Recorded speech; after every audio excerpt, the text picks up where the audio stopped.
Hey there. Will the Proteas finally lose their choker reputation? Are pet donkeys really that happy? And are we ever going to get a new cabinet, or are we stuck in an eternal pre-new dawn? New spelt GNU, in case you were wondering. Answers to all these questions and more on this edition of The Wrap. South Africa really is a movie, you guys. We also unpack how disgraced Judge John Hlophe went from being impeached to being sworn in as the leader of the opposition. And we bring you the most important international news you need to know. So let's dive into your weekly update of empowering and easy to understand news, brought to you by myself, Verashni Pillay, and the Explained Arcosa team. Our take, the latest in the ANC-DA negotiations. Where are things with the Government of National Unity, and why has a cabinet not been announced yet? Well, it seems that negotiations between the African National Congress and the Democratic Alliance are super tough. Leaked letters have been flying back and forth all week, with the DA initially demanding at least 10 ministries and the ANC offering 6.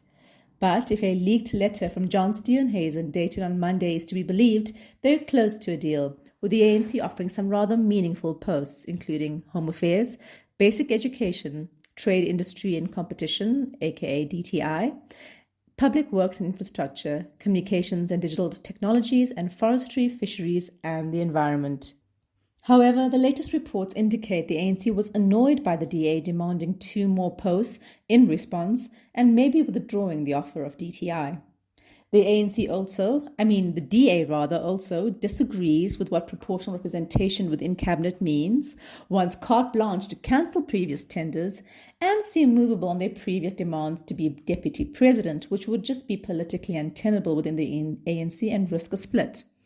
And they also want to fire the previous director generals in the portfolios assigned to the DA while hiring their own. This last one is a big one, raising plenty of public ire. As senior journalist Conita Hunter has written, the DA's demand is precisely the ANC's reasoning when it came into power after apartheid. The ANC developed its cadre deployment policy to deal with old Nats who remained in the state and would presumably oppose them. They then repurposed and corrupted a good intention to have a full grip on the state.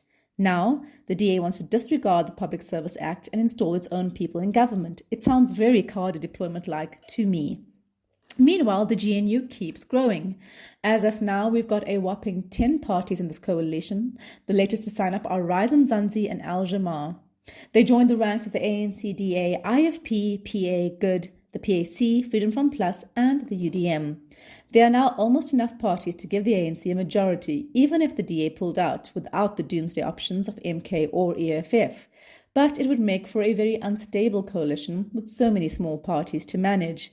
Yet it's exciting to note the newly formed GNU brings together a diverse array of political parties. Many of these parties, like the Freedom From Plus and Newbies Rise Mzansi, view this coalition as a prime opportunity to influence policy rather than just securing cabinet positions. As FF party head Voter Wessels told Daily Maverick, positions are not a condition, and if offered such, our structures will consider if these positions will serve our policy ideals and electorate. As the nation awaits President Ramaphosa's cabinet announcement, the stakes are high. We're hopeful that the GNU will succeed, prefacing much needed change for South Africa. Moving on. Proteas break semi-final curse and storm into the World Cup final. South African cricket has finally done it. The Proteas have made it to their first ICC T20 World Cup final. The historic moment came on the back of a resounding 9-wicket victory over Afghanistan on Thursday morning. The Proteas, long plagued by semi-final heartbreaks, finally exercised their demons with a clinical performance that left Afghanistan in disarray. Opting to bowl first, South Africa began chipping away at the Afghanistan batsmen. By the 10th over, Afghanistan found themselves reeling at 20-4, a position from which recovery seemed improbable. Bowlers Anrich Nortje and Disgraced then joined the party, mopping up the tail to restrict Afghanistan to a measly 56, marking the lowest total ever in a men's T20 World Cup semi-final. Despite an early setback with Quinton de Kock's dismissal, the Proteas secured the victory in the 9th over. Reflecting on the momentous occasion, Aidan Markram applauded his team's collective effort, especially the bowlers who set up the win. "One more step," he said. "It's an exciting challenge for us, and we've never been there before. But it's nothing to be scared of. It's an opportunity that we've never had, and we're really excited about that opportunity. The Proteas will now face either India or defending champions England in the final, which will be played in Barbados on Saturday, 29th June. For South African cricket enthusiasts, the victory marks a long-awaited breakthrough and a chance to rewrite the narrative of past disappointments in global tournaments. With an undefeated streak in the tournament thus far, the Proteas now stand on the cusp of greatness, poised to seize their first ever T20 World Cup title. Let's hope they finally shed the dreaded chokers tag that has haunted South African cricket for far too long.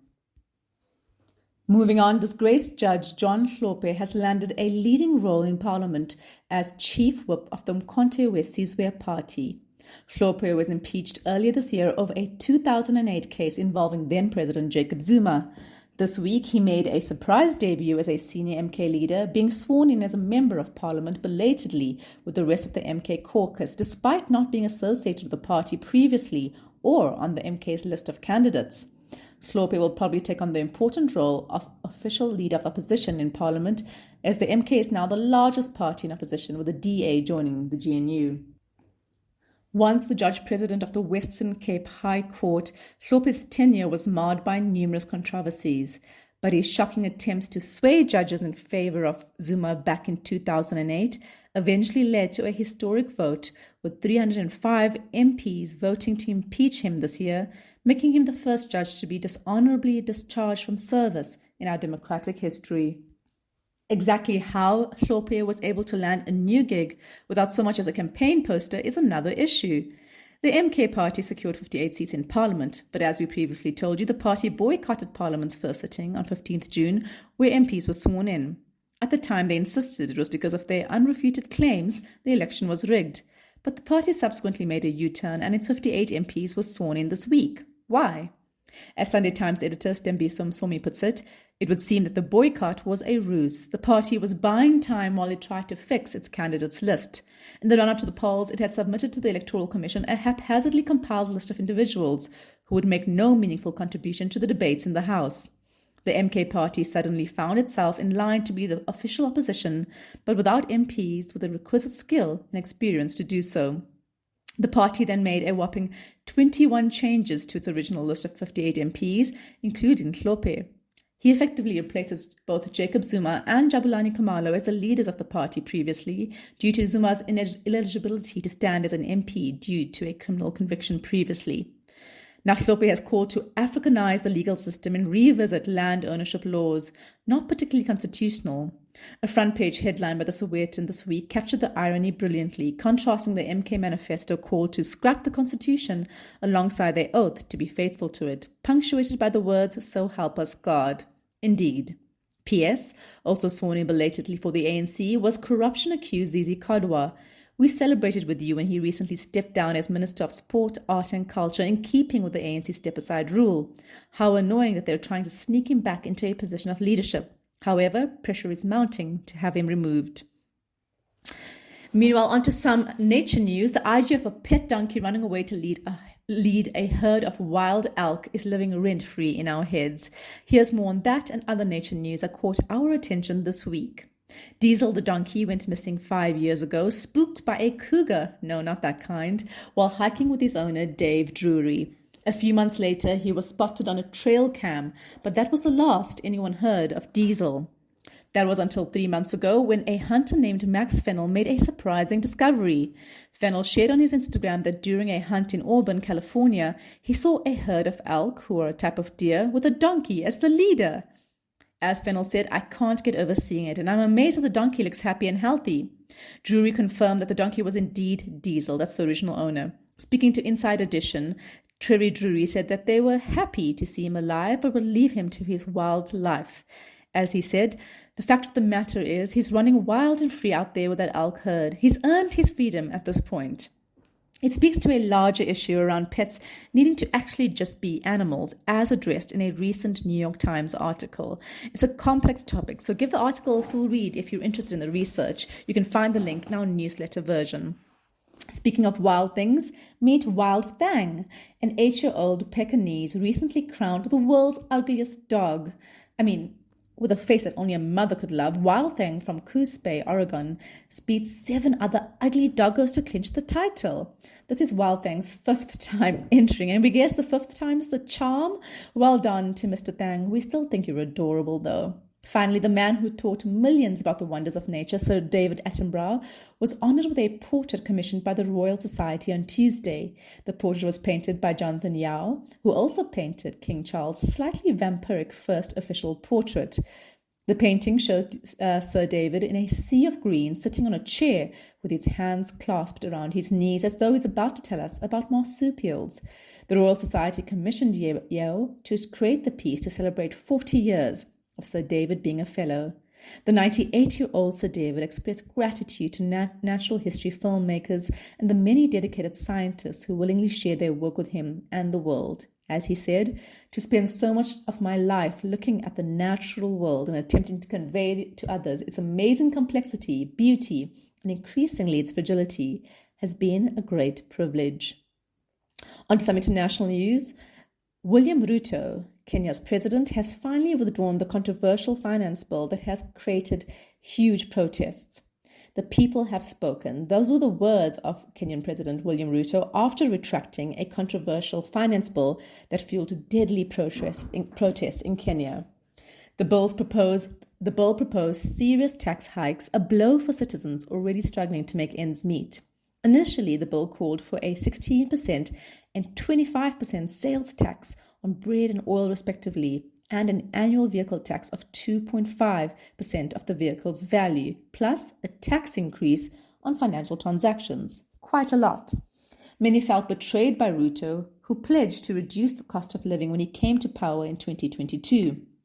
Protests against the bill were initially peaceful, but after it was passed by Parliament on Tuesday, things turned violent as protesters tried to gain entry into the country's Parliament building, burning parts of it. Police fired live ammunition and tear gas, leaving several people dead and dozens more injured. Ruto's government then deployed the military and called protesters treasonous, a drastic change in rhetoric after Ruto praised the young protesters on Sunday. After an international outcry, Ruto agreed not to sign the 2024 finance bill in a televised address on Wednesday afternoon. Quick explainer, a bill is passed by Parliament but only becomes law when a president signs it off. Ruto not doing so stalls the process, and he seems to want to go back to the drawing board and have a national conversation, committing to engaging with the youth.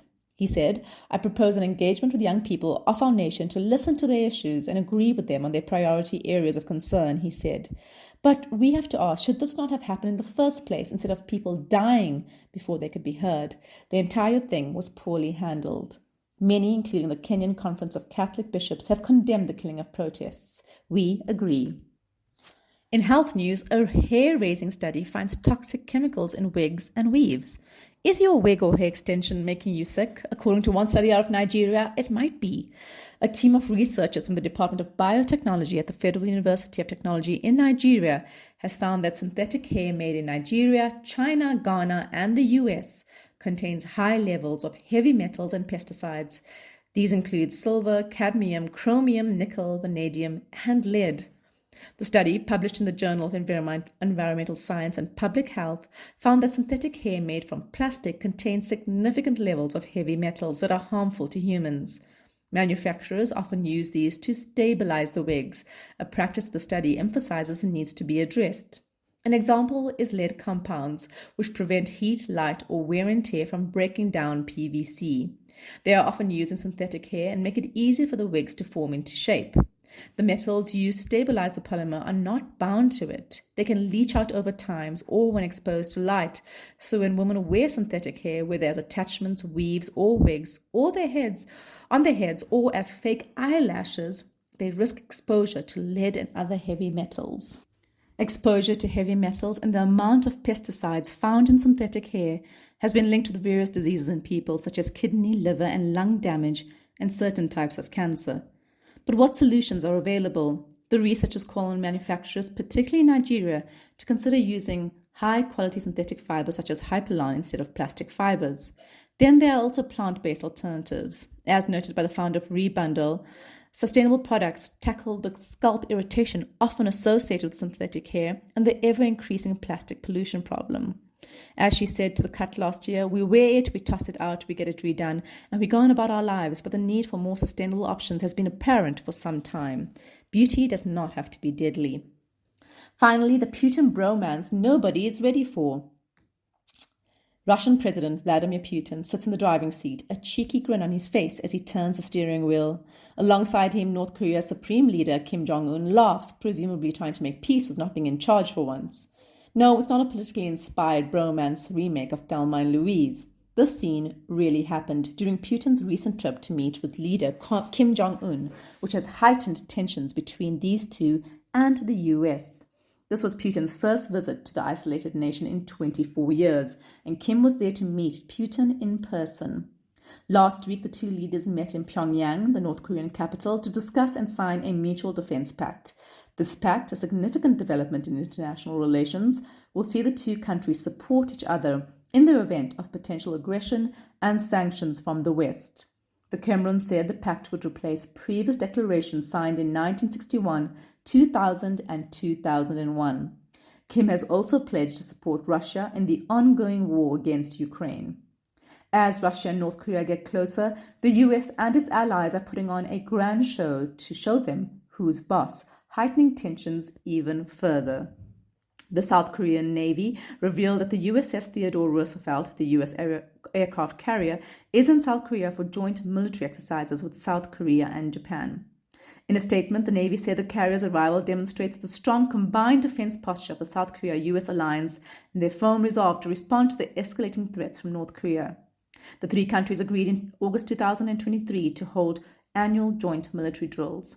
As the relationship between Pyongyang and Moscow evolves, the implications for global security and international relations remain uncertain. One thing is clear, however, the West is watching with keen interest and the stakes are high. That's it from us at The Wrap, an award-winning product of Explain.coza, simple news summaries for busy people. The Wrap is sponsored by Explain's agency division. We specialize in content marketing for purpose-driven organizations, often with a pan-African reach. Mail info@explain.coza for a quote. Remember to share the love, tell your friends to sign up at explain.coza/subscribe. Till next time, goodbye from the team.